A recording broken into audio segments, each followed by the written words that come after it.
Food for Thought is a recurring reflection on life's funny until it's not. It's not about fixing anything or telling you what to do.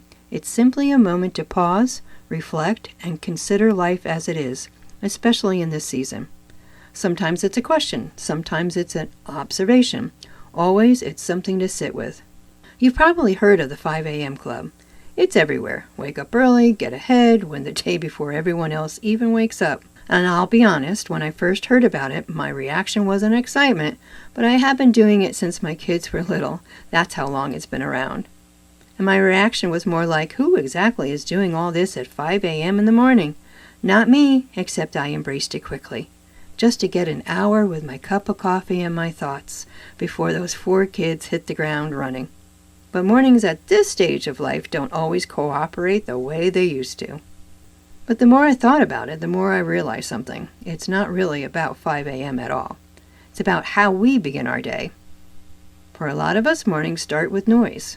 Phones, news, emails, responsibilities. Before we even had a chance to check in with ourselves. And what this whole idea really points to is the value of claiming even a small pocket of time before the world starts asking things of you. Not to hustle, not to prove anything, just to start the day on purpose. At this stage of life, mornings look different. Sleep changes, bodies change, priorities shift, and forcing ourselves into routines that no longer fit only creates frustration. So, instead of asking, why can't I do this? Maybe the better question is, what actually works for me now? A gentler morning might look like this. A little movement.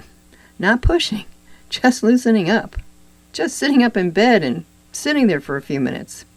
A few quiet minutes, reflection, prayer, gratitude, or simply sitting with your cup of coffee. And something that keeps your mind engaged.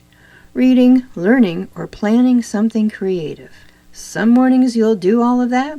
And some mornings you'll do one thing, and that still counts. Because this season of life isn't about doing more. It's about managing our energy.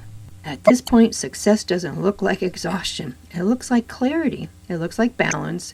It looks like having something left for the people and moments that matter. Sometimes the biggest win of the morning is simply starting it calmly instead of rushed.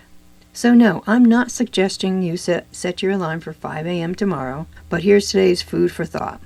What would happen if you gave yourself even 20 intentional minutes in the morning, at whatever time works for you, before the day takes over? Because maybe the most powerful shift isn't waking up earlier, it's waking up on purpose.